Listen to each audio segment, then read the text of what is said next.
When an icon walks away before its time, the only question that will haunt him is, what if? Harry goes spinning back. In late April, it looked as if the main card of UFC 200, which already included 3 world title bouts, was complete. First triple XL gloves utilized in UFC history. But company officials teased one more big fight. If anybody had any questions about whether or not this guy's for real, they have been answered. Something huge. That is one big dude. The rumor mill swirled until just 5 weeks before the event. Can you see me now? Can you see me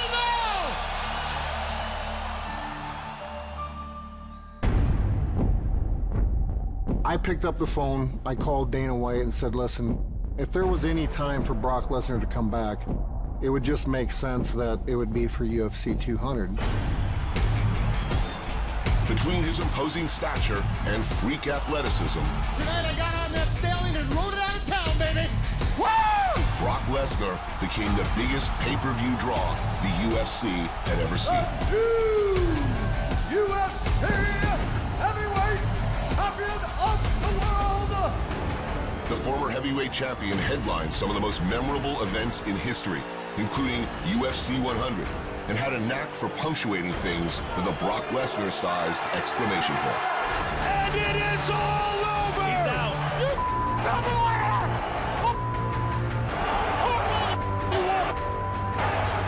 Frank Mir had a horseshoe up his ass! I pulled that sumbitch out, and I beat him over the head with it! Woo!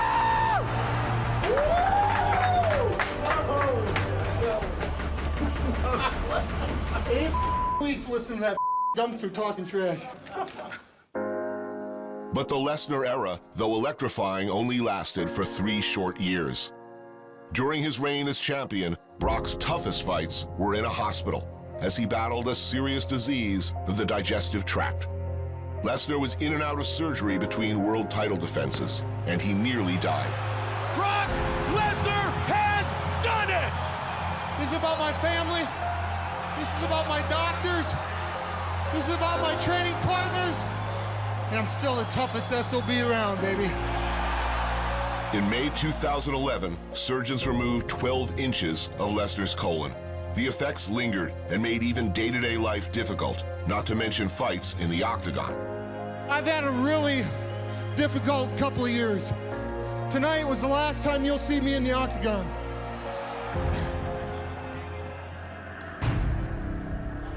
The illness had beaten me, and I couldn't be the guy that I needed to be in the octagon. Guys, let's clear the room out, guys. Let's clear the room out and deal with the doctor.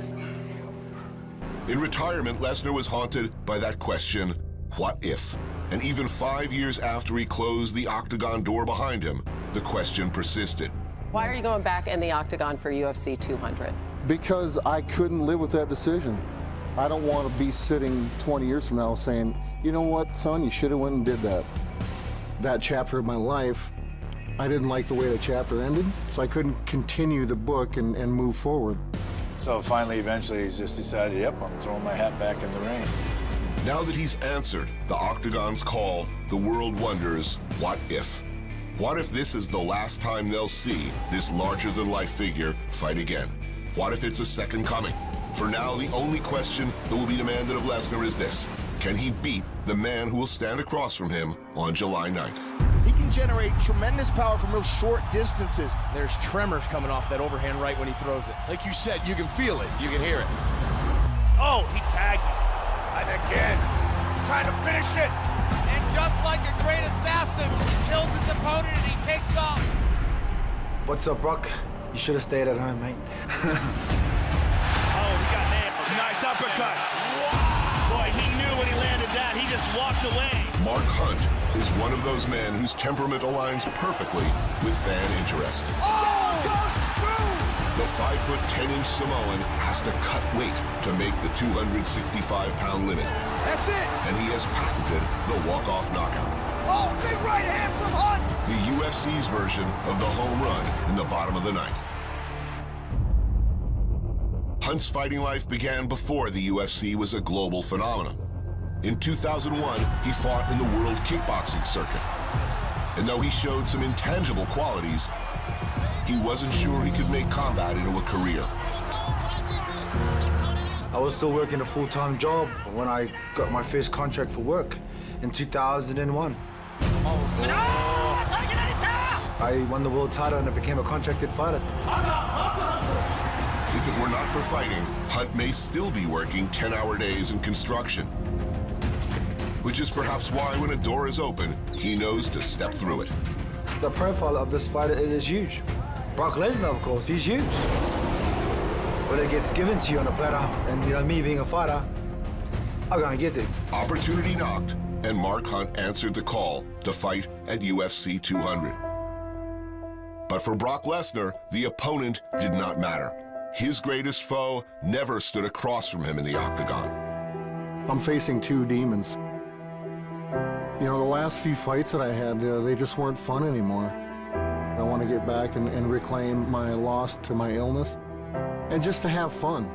And for Mark Hunt, he will gladly play the role of spoiler.